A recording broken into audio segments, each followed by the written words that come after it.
Do you ever find yourself in the same arguments again and again and feel like you're getting nowhere in your relationship? You're not alone. Conflict is a part of every relationship, but it doesn't have to be destructive or hard. It can actually be really connecting. So in this video, I'm going to share how you can do conflict in a way that actually brings you closer to your partner instead of distancing the both of you. So let's get into it.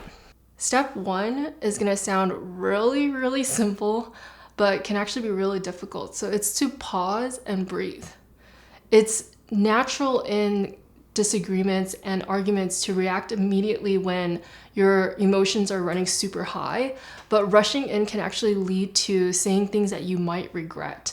So much of what causes relationships to fall apart is a collection of saying a lot of things that we wish we didn't say. And so just taking a few deep breaths allows things to slow down in the argument and helps you to approach the conversation more calmly.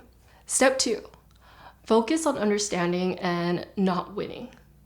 Conflict can feel like a competition between two people where somebody has to win, but that mindset can actually make things a lot worse. So instead of doing that, remember that you both are on the same team. Sometimes actually verbalizing it in and of itself, just saying, hey, I just want to remind you, like, we're on the same team, actually really helps a lot when you're in the heat of the moment. When in doubt, just pause and ask questions to understand. Step three, use I statements instead of you statements. When you are expressing your feelings, you want to aim to use I statements instead of you statements. For example, instead of saying, you never listen to me, try, I don't feel heard when you do blank. This change can actually make a really huge difference. What it does is it keeps the conversation open rather than making your partner feel blamed or attacked by you. Step four, set boundaries for conflict. Not every disagreement needs to be solved right away.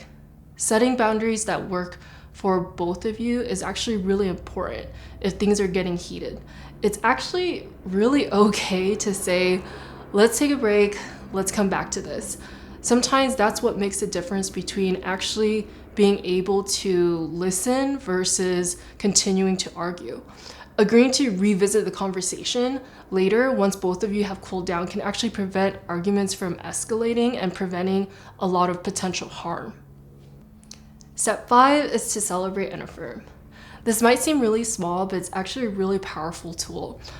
At the end of a tough conversation, share something that you appreciate about your partner. It can be something as simple as, thank you for talking through this with me. Acknowledging each other helps close the conversation on a positive note and reminds both of you why you're in this relationship.